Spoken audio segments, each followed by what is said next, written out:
Okay, hello everyone and welcome back to Dark Souls 2 Scholar of the First Sin. Here we are, this is episode 4.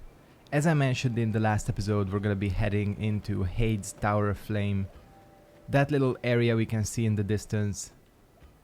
Yeah, let's get right to it. We pretty much cleared out the Forest of the Fallen Giants. There is another area to go there, to go from the Forest of the Fallen Giants to that was a weird sentence structure. I don't know what I was doing there. But first we're gonna do this area. They both eventually lead to the same place. It's just two different ways of approaching it. If you go down here at the start, and I think it's right here, you hit this chest. There is a pretty good shield. Not a pretty good shield, but there is a shield here. Not all classes start out with a shield, so you can pick that up if you want. The Crimson Parma looks okay, but it's functionally useless. It doesn't even have the quick parry, so if you're gonna have a shield that has like bad defense, you might as well go for one that has that quick parry animation, or enhanced parry, or whatever you want to call it. Pick up another broken... No, this is different though. This is not the broken sword. This is the broken thief's sword, which is weird because it's a completely useless weapon. Oh well, whatever. It's here. Not all weapons have to be useful, I guess. And here we are. Oh, this guy is here. I always forget. They put him here. One of the Hate Knights. Don't you dare. I think we're gonna leave him alone for now until we hit the bonfire. He does not wake up. All these guys are non-hostile. Until you hit them, of course. But these guys, on the other hand, are hostile. They really like this category of enemy in this game. The kind of giant armored humanoid. They show up in several different areas with kind of like different properties. Oh, it's actually a person. That's interesting. Might even get invaded throughout this playthrough, which would be nice. That would be fun. Alright, hit the bonfire. Should I do it? Guess it's not gonna be the end of the world. These guys do have good drops. Like, sometimes I kind of feel like an asshole for attacking these guys because they are so non-hostile. But they are probably hollowed, so I don't feel too bad. Wow, he took that stab very nonchalantly, did he? He just like didn't even react to that. What the hell? Anyways, this is Hades Tower of Flame. I actually really like this area. It's such a cool concept, this like half-sunken structure. Not even structure, this is like an entire city. Geographically doesn't make much sense because, like, do you see, this is like a standalone building and our path goes down straight through it, so it's like, where the hell does this lead? One of the biggest criticisms there are of this game is that it doesn't really make sense geographically. I think that just kind of took people off guard because Dark Souls 1 was so good about that, and 3 is pretty good as well, about keeping everything kind of like... Oh, the sky is really nice here. And that's the actual Tower of Flame. Huh, I never noticed how good the skybox was here. Guess it wasn't really something I would pay attention to. I want one of these guys to drop their stuff.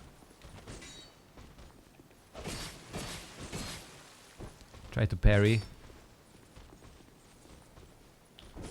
Oops. Yeah, this weapon does not have the best parry frames. I'm gonna have to be careful here about healing. There we go.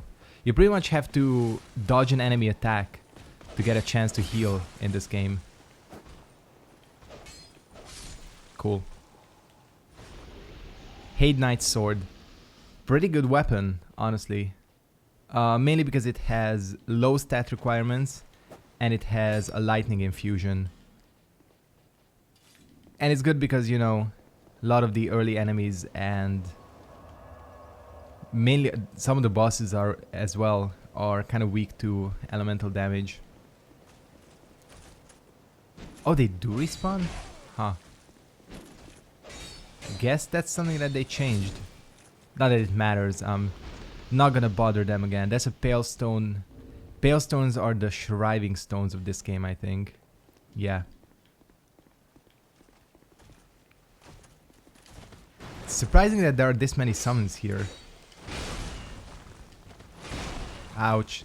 The tracking. You have to be careful of this guy. He does deal a lot of damage. This is... yeah, this is a person. There are quite a lot of NPCs in this area, so that's why I'm checking. So this is what people always talk about. Back to what I was talking about, like geographically this game doesn't make sense. See, this is where... I mean, that up there is supposed to be the tower at Majula. But if you look towards Hades Tower of Flame from up there, it looks like it's all the way like in the distance. So yeah, that's one of the common criticisms of this game. There is a particularly bad area where this happens when you transition from the what is that tower called? Earthen Peak to the Iron Keep. But you know, I've heard some quote-unquote lore explanations of it, which there's one that I like, which kind of makes sense. And the explanation basically boils down to how in the intro of the game, which I didn't show, the intro cutscene, the narrator talks about how undead lose their memories. And the explanation is essentially that you're traveling a lot more when you go from one area to another than it actually seems like. You just forget. So when you go from like Earthen Peak to the Iron Keep, you don't actually go straight there. You travel a lot. You just, because you're an undead, you just forget that you've actually journeyed. And I think that's kind of a good explanation. I mean, it makes sense lore-wise. Do I have... okay, good. Thank fuck I have this, because otherwise this encounter is kind of annoying. God, that deals a lot of damage.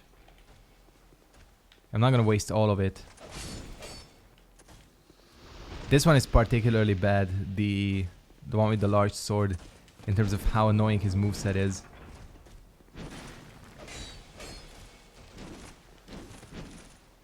Luckily you can get these guys to, as you can see, pretty much attack in sync. And then all of this is pretty easy to avoid. You just have to back up. Oh shit. I wanted to kill that one. Whoa, that was weird. I thought I would hit. Can you guard break these guys? I don't think you can. Nah. Just, come on, just do something. This is so weird. Why is he not doing anything? There you go. You have to be careful of that second hit.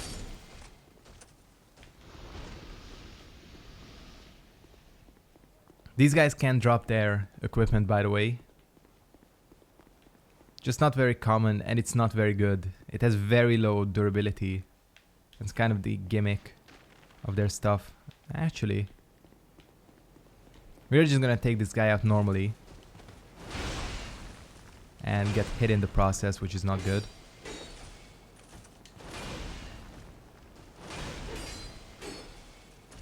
You're dead. There is, as you can see, a summon right here. This is Masterless Glencore, one of the better summons. Honestly, the summons in this game vary by usefulness. But Glencore is up there.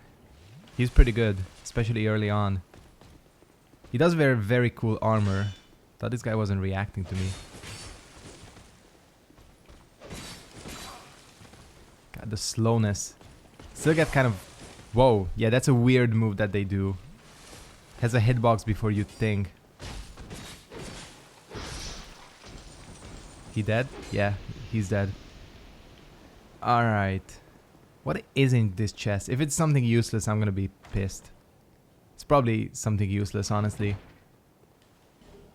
Ring of oh, they put the Ring of Binding here? Very important ring. Limits HP reduction when hollow.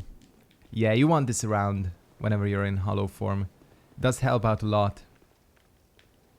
I'm just gonna try cheesing this guy as well. Just stand over here. Oh, you... It's because I raised the platform. Whatever, this guy is easy enough on his own. Dragon Rider without a dragon. Kind of unfortunate, but if I hadn't raised that stupid platform, you can get him to fall off. So there's a way to cheese this boss as well. But as you can see, he is incredibly easy. Except that was a weird... God, the hitboxes in this game. Yeah, the hitboxes in this game honestly kind of suck some. See, that shouldn't hit me. I'm dodging that. But what can you do? Especially like vertical attacks have weird hitboxes. The sideways hitbox is always a lot larger than you would expect. Plus I probably don't have very good iframes. Oh, it's because of the bow. The bow is putting extra. Equipment does affect your iframes, so you have to be careful of that as well. Oh, just stunned him. Okay. Took more damage than I expected, but honestly, this is easy enough. A lot of the early game bosses are very easy, so you know, we'll just go and hit this bonfire, and we got 17,000 souls for our effort, which is good enough. And this is the Miracle Trainer. My name is Lycia. Lycia. Kind of an interesting character. Don't need anything from her. About this place, and I'm afraid they were all true. The king, gone. Yeah. Did I come here? Don't pretend you're all saintly and shit, because we all know you're not. Sometimes I fight, and I expected this cathedral without any to a place. Sorry. No need for me. Alright. So she sells miracles, which I don't think I'm gonna use.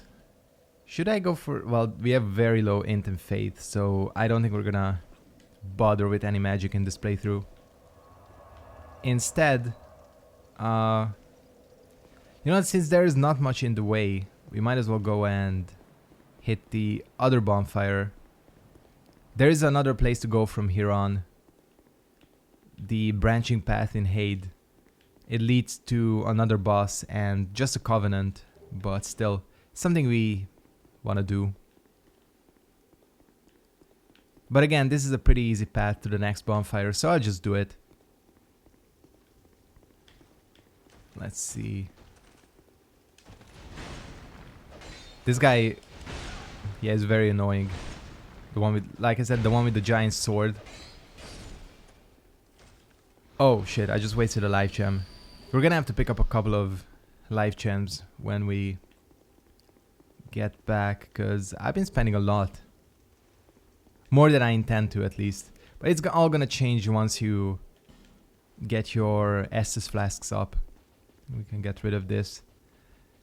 Just picked up the Old Knight Halberd. Like I said, the Old Knight weapons tend to be okay.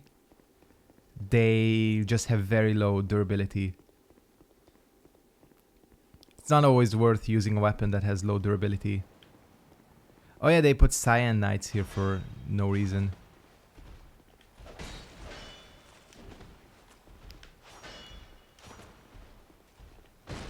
This one is weaker than the one that guards the door. Or maybe just getting a +2 weapon makes this much of a difference. Does he even guard? This is the first... I know what this is. Yeah, Sublime Bone Dust. This is the one that boosts your Estus. I think you can only get the Estus up to +5 in this game. So... yeah, or is it +3? I don't actually know. Whatever, it's a lot less than in the other games. Still haven't gotten any new armor pieces. I'll see what works, because I really do like this helmet. Just have to find something to wear it with. I think I'm gonna keep this character pretty light. You'll see when we get my main weapon, the Sentier Spear. But it is kind of a very agile dex weapon. So I think it makes sense to keep the character kind of agile as well.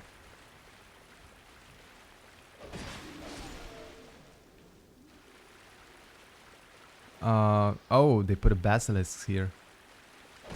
It is interesting. They put one of these statues here, but I don't know if there's actually anything new up there. Or is it just like a trap to make you waste one of the branches? Because there used to be nothing up there, if I remember correctly. Or nothing useful anyways. Except for a weird door, which a lot of the time, for a long time, people speculated that that door would be a DLC entrance. But it didn't end up being one. Here we go. This is what I wanted to hit. This is gonna lead us to our next area. But first, I think I'll finish up Haid after leveling up. Maybe I'll actually summon someone for the other boss, who we all know what the other boss is. It's the fucking old Dragon Slayer.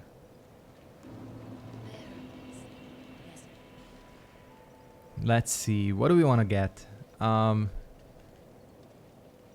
Yeah, and we can get 20 dex. Or, you know what, we'll do this. Want to increase my adaptability as well. Like I said, it's a pretty important stat. Other than that, I don't think I've picked up any upgrade materials. Goddamn. No, still need one more. On the other hand, what we do need is this. People kind of have mixed feelings about life gems.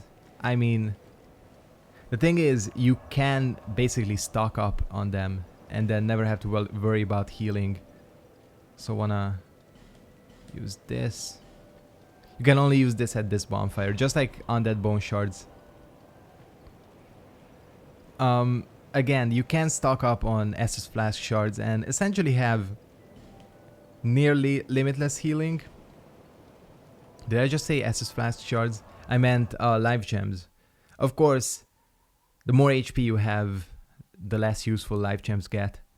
But you know, I get the idea of why having consumable healing items in a Souls game kind of puts off some people. I just warped to the wrong place. This is not what I want. What I want is... Actually, which one is closer? I think this one. Less enemies in the way.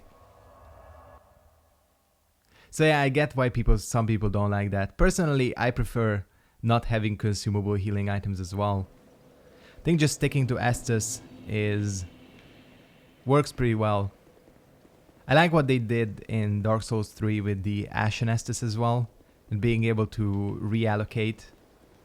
I think that was a pretty smart thing.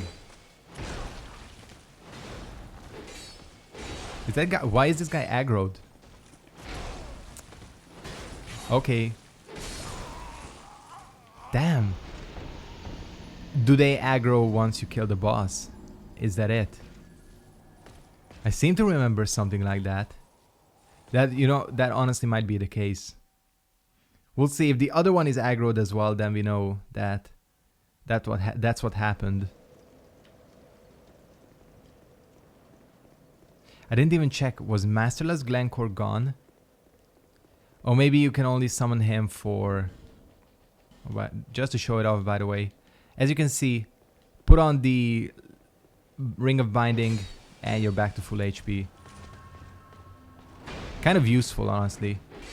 But other than that, when you're fully human, just like you'd guess, there's absolutely no reason to use that ring. God, these guys have a lot of poise. Wish there was friendly fire in this game. Especially between like different categories of enemies.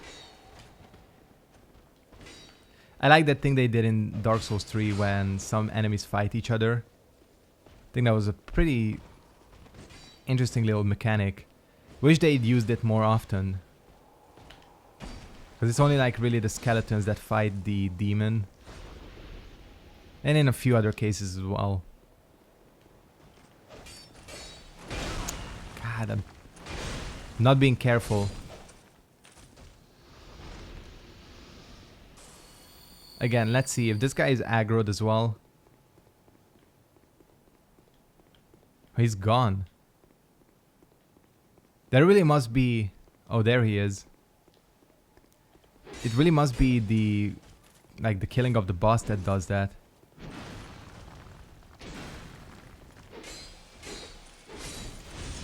Shit. Thought I had enough time.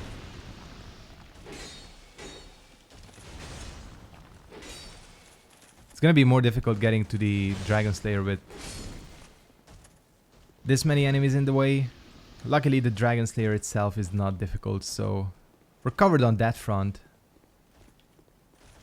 How am I gonna do this?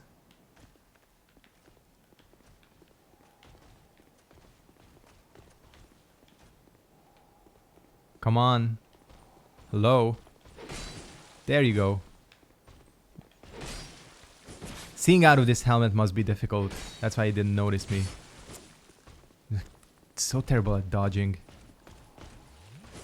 Yeah, that was a bad heal. That's such a weird attack. Still don't exactly know how that works, but whatever. Shit. Second one always gets me. Gonna need to use a repair powder. And something to heal myself as well. I think, you know what? Time has come to use one of these. This is the stronger life gem. And there is an even stronger version, of course. God, this is... I actually made things more difficult for myself. Which is not a bad thing. Oh, thought that had more range. Once again, I thought that had more range. I prefer just dealing with the knight. You can't just run past all of these guys, by the way, which is something you probably guessed. But there are a couple of switches we need to pull before I can just like run straight to the boss, which is probably what I'm gonna do. Is damn. Rest up, get my Estus back to full, and that's how we're gonna tackle the boss. Especially since my weapon is running out of durability as well, which is annoying. This is an annoying combination of enemies, because one of the guys is really fast, like fast attacks, and the other one is kind of just like backing him up. Cracked blue eye orb. Oh, that was... Thank fuck that doesn't combo, or that doesn't hit stun. Anyways, looks like there's one more in our way. Quite a few people have died here. And we're getting a fair bit of souls as well from all of this.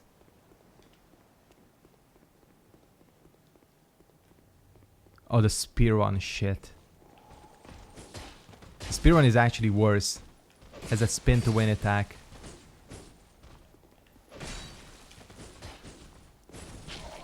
Damn. We're gonna take her on. He's fast as fuck as well.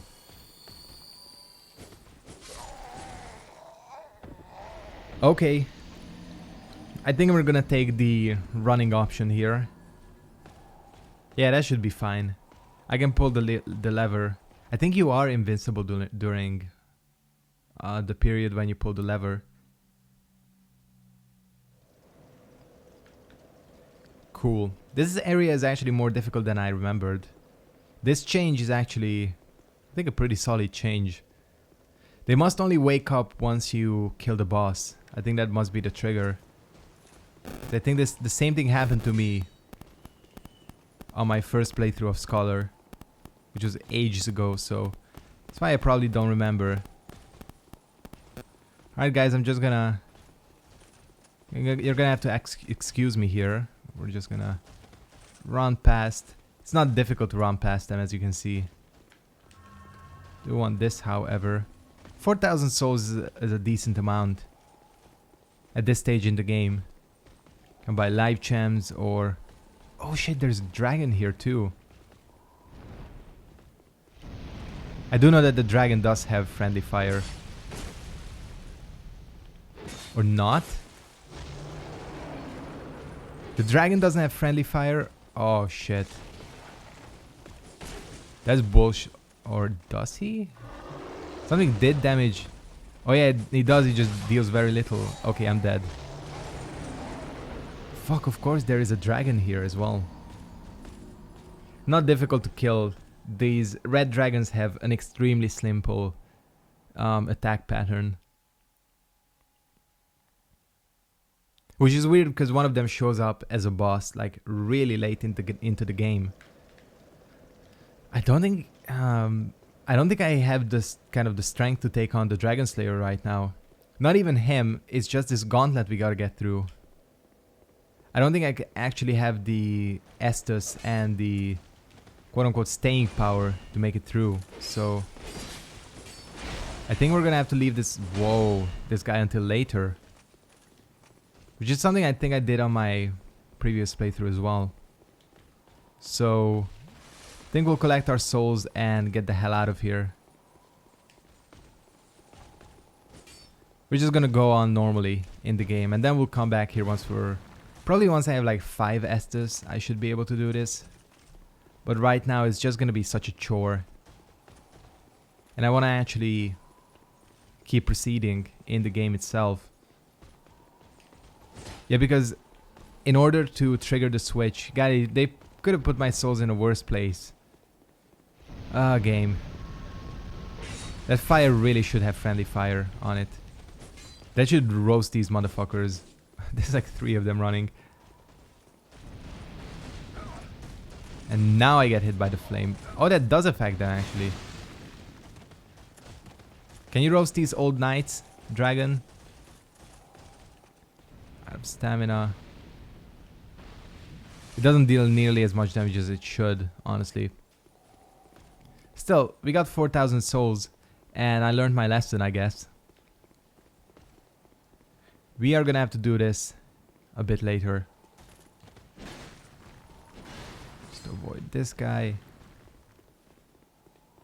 Yeah, I guess we'll go into No Man's Wharf then.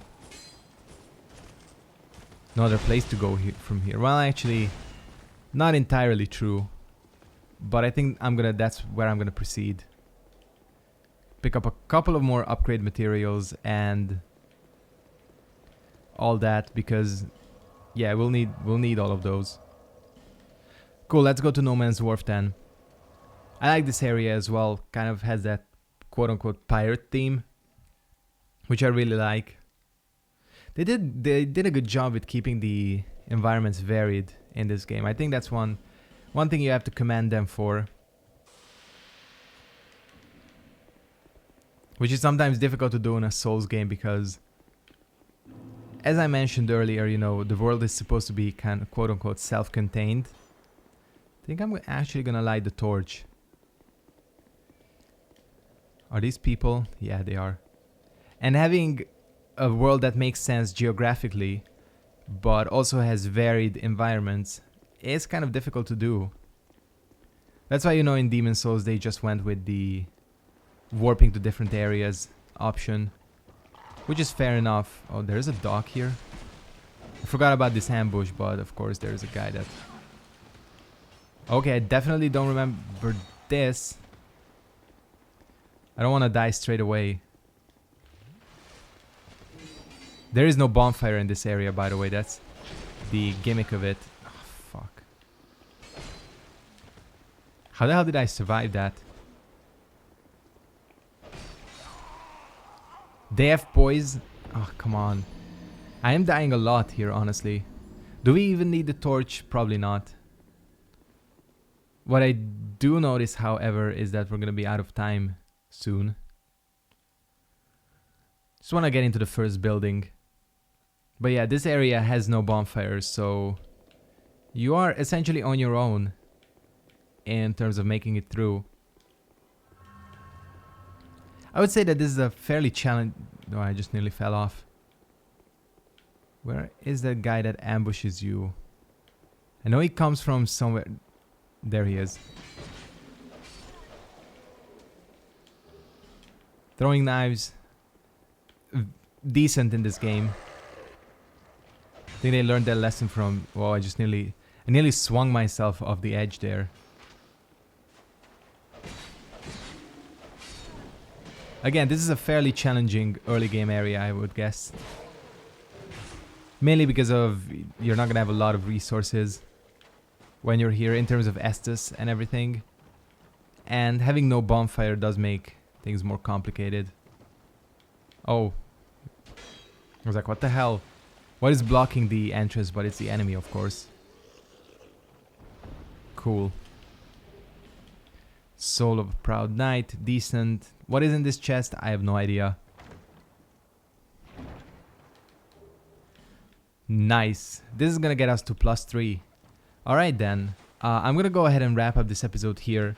I might go back and upgrade my weapon in Majula, but for now, this is gonna conclude episode 4 of Return to Dark Souls 2. Thanks for watching, and I'll see all of you next time. I still keep going to the wrong menu. Alright, goodbye.